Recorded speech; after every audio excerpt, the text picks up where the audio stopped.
Hello student, good afternoon. My name is Ashish Dubey, class 7 Hindi के बारे में आप लोगों को पार्ट 2 समाज सेवा के बारे में एक्सप्लेन करने जा रहा हूँ।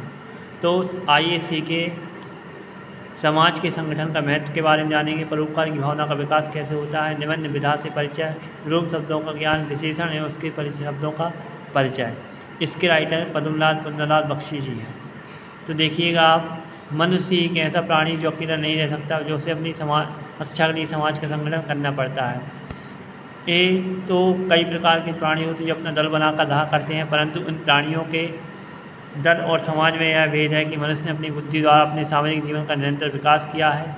देश काल और अवस्था के अनुकूल उसने अपने समाज में यथेष्ट परिवर्तन किए हैं और ऐसे परिवर्तन अब भी होते जा रहे हैं। इसी से मनुष्य समाज उन्नतिशील है।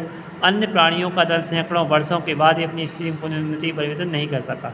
अपनी उन्नति के लिए एक साथ मिलकर काम करने के लिए प्रेरितों का जो दल बनाया जाता है, हम उसे समाज कहते हैं। तो इसमें समाज के बारे में बताया है कि जिस समाज में समानता नहीं होती, वहाँ भेदभाव, ईर्ष्याभेद, देश विद्वान होते हैं। ऐसे में फूट पड़ सकती है तथा अस्तित्व के खतरे में पड़ सकता है। अतः समाज और व्यक्ति का आपसी दृढ़ संबंध होना। समाज के भीतर समानता का भाव रहना आवश्यक है। जहाँ समता का अभाव, वहाँ समाज में दृढ़ता नहीं है, क्योंकि समता होने पर भेदभाव, बाजी, कूट पैदा हो सकती है, एकता का नाश होता है, उन्नति भी होती है। ठीक है ना। तो इसमें मनुष्यों में जैसी स्वार्थ बुद्धि होती है, वैसे ही परार्थ बुद्धि भी होती है। मनुष्यों हम जिन गुणों का विकास देखकर मुग्ध होते हैं, सभी गुण परार्थ बुद्धि द्वारा प्रकट होते हैं। दया, प्रेम, सहानुभूति, त्याग भाव, प्रेम भाव परार्थ चिंता के कारण हमारे हृदय में उत्पन्न होते हैं। उनसे हमें स्वार्थ साधन से जो सुख संतोष मिलता है, वही आनंद परार्थ चिंतन और परोपकार से मिलता है। इसी परार्थ चिंतन मनुष्य का कल्याण है। इसलिए कहा जाए कि परार्थ चिंतन की उच्च कोटि के लिए स्वार्थ चिंता ही है। यह सर्वथा उचित है। हमें अपने कल्याण के लिए, अपनी उन्नति के लिए, अपने सुख के लिए और दूसरों के सुख के लिए सुखकर कार्य करने पड़ते हैं। ऐसे ही काम करने को सेवा कहते हैं। सेवा का अर्थ होता है दूसरों को दुख दूर करना और दूसरों को सुख पहुँचाना। समाज दो चार व्यक्तियों का समूह नहीं है, किंतु व्यक्ति उसके अंग अवश्य हैं। किसी भी व्यक्ति की अपेक्षा समाज की सेवा करना आवश्यक होती है। यदि हम कुपथगामी को किसी भी व्यक्ति के सुपथ पर ला सकें तो हमें समाज की सेवा अवश्य की है। यदि हम किसी एक का अज्ञान दूर कर सके तो हमें किसी अन्य की सेवा कर सके। तो यथार्थ समाज सेवा वह है जो किसी व्यक्ति विशेष को सुख पहुँचाने दृष्टि से बना अधिकांश लोगों को अधिकतम सुख पहुँचाने की बात कही गई है।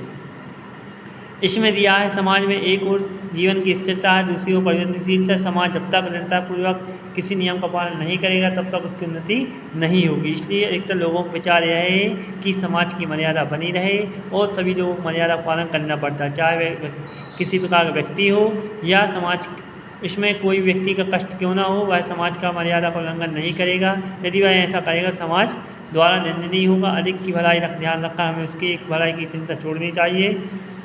कुछ समय बाद अवस्था में विशेष परिवर्तन होने का समाज में दोष उत्पन्न होते हैं। उन दोषों को दूर करने के लिए मर्यादा भंग करनी पड़ती है। सभी कष्टों को सहकर समाज के कल्याण के लिए कार्यों को दृढ़तापूर्वक लगे रहते हैं। मैं अपनी सत्यता कारण विजय लाभ होता है और उन्हें ही जिन्हें हम समाज कहते हैं, समाज के सेवक कहते हैं। समाज में समता का भाव होने पर सर्व विषमता भी देखी जाती है। समाज में दीन दुखियों का अभाव नहीं रहता। कुछ लोग अंगहीन होने का असहाय होते हैं, कुछ लोग बिल्कुल अनाथ हो गए हैं, कुछ लोग यज्ञ हो गए, कुछ लोग कुपथगामी हो गए। इन सबकी सेवा करना, सबके हित के लिए काम करना समाज सेवा होती है।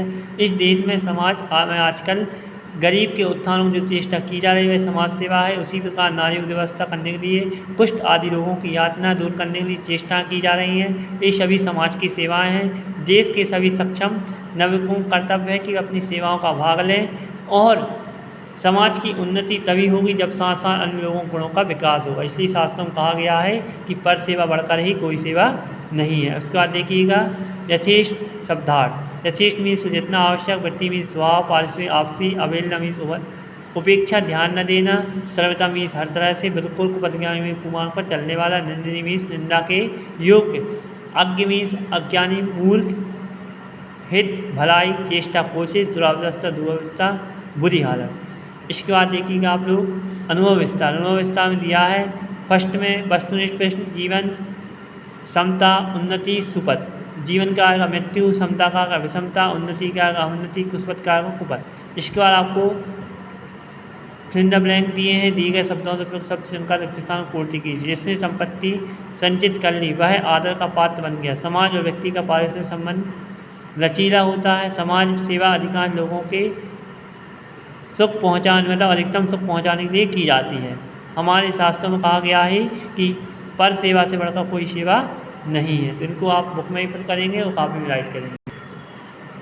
अति लघु उत्तरी दिया है, समाज सेवा पाठ से कितने प्रकार की चर्चा की गई है। पाठ में बुद्धि कौन कौन से प्रकार बताए गए, सेवा का क्या अर्थ होता है, समाज सुधार किन गुणों के कारण विजयी होता है, किस प्रकार की सेवा को श्रेष्ठ माना गया है। शॉर्ट वाले आंसर राइट करिएगा। मनुष्य अन्य प्राणी से किस प्रकार भिन्न है, व्यक्ति और समाज में परिसर किस प्रकार संबंध होता है, समाज सेवा से क्या आशय है, समाज सेवा पाठ में नियमों का क्या कर्तव्य बताए गए हैं, समाज में क्षमता का अभाव होने पर क्या होता है। इसके बाद आपको भाषा की बात में उनका शुद्ध उच्चारण करके राइट करना है। नीचे दिए गए शब्दों की वर्तनी शुद्ध कीजिए, इनको आपको वर्तनी शुद्ध करके राइट करना है। फिर आपको दिया है 6 नंबर क्वेश्चन में रोगग्रस्त शब्द रोग और ग्रसित शब्द से बना है, जिसका अर्थ होता है रोग से पीड़ित। इसी प्रकार निम्नलिखित शब्दों ग्रसित शब्द जोड़कर शब्द बना है। जैसे शोक लिखा तो यहाँ पे आएगा शोकास, क्षतियश, दुखश, चिंता, श्राप और भयग्रस्त। नीचे दिए गए शब्द दिए गए हैं जो एक दूसरे विलोम में शब्दों की मिलान शब्दों की जोड़ी बनाना है। आपको इसमें विलोम शब्द ढूंढ के लिखना है, नीचे राइट करना है। ओके, तो यहाँ देखिए उसने पीली कमीज पहनी है, गोष्ठी में 20 छात्र सम्मिलित हुए, दादाजी ने थोड़ी जमीन दान में दे दी, यह कलम मेरे पिताजी विदेश से लाए गए हैं। अतः ऐसे शब्द जो संज्ञा सर्वनाम विशेषता बताते विशेषण कहलाते हैं। तो आपको विश्लेषण की डेफिनेशन इसमें दी है। विश्लेषण कितने प्रकार के होते हैं, 4 प्रकार के होते हैं। तो इसमें दिया है गुणवाचक, परिणामवाचक, संख्यावाचक और संकेतवाचक। ठीक है ना। तो आप डेफिनेशन दी है यहाँ पे। गुणवाचक विश्लेषण वे शब्द जो कि संज्ञा सर्वनाम गुण दोष अंकार गंध अवस्था आदि विशेषता बता गुणवाचक विश्लेषण कहलाते हैं। जैसे काला, पीला, अच्छा। परिणामवाचक विश्लेषण जिन शब्दों में संज्ञा सर्वनाम की मापतौल संबंधी विशेषता प्रकट की होती है उन्हें परिणामवाचक विश्लेषण कहते हैं। संख्यावाचक विश्लेषण जो शब्द संज्ञा सर्वनाम की द्वारा संख्या द्वारा विशेषता बताते हैं संख्यावाचक विश्लेषण कहता है। जैसे 10, 20, कुछ, थोड़ा इत्यादि। संकेतवाचक विश्लेषण जो शब्द संज्ञा सर्वनाम के पूर्व आकर संकेत की ओर करते हैं अतः उन संकेतवाचक विश्लेषण कहते हैं। इसे सार्वनामिक विशेषण भी कहते हैं, जैसे वह हाथी, वह बालक इत्यादि। इसके बाद देखिएगा पाठ में आए निम्नलिखित वाक्यों में विश्लेषण सब छाँट कर उनके प्रकार लिखना है। आपको उनके प्रकार लिखना है। जैसे फर्स्ट दिया सैकड़ों वर्षों से कोई उन्नति अवनति नहीं हुई, समाज 2-4 व्यक्तियों का समूह नहीं है, लोगों में उच्च गुणों का विकास होगा, व्यक्तियों में जो मर्यादा है उनका पालन करना चाहिए, कुछ लोग अज्ञ होते हैं, कुपथगामी व्यक्ति को सुपथ के रास्ते पर ले जाना सभ्य समाज की पहचान है। तो आप उनको वीडियो के द्वारा देख करके उसमें और हम PDF से राइट करिएगा। Okay student, thank you.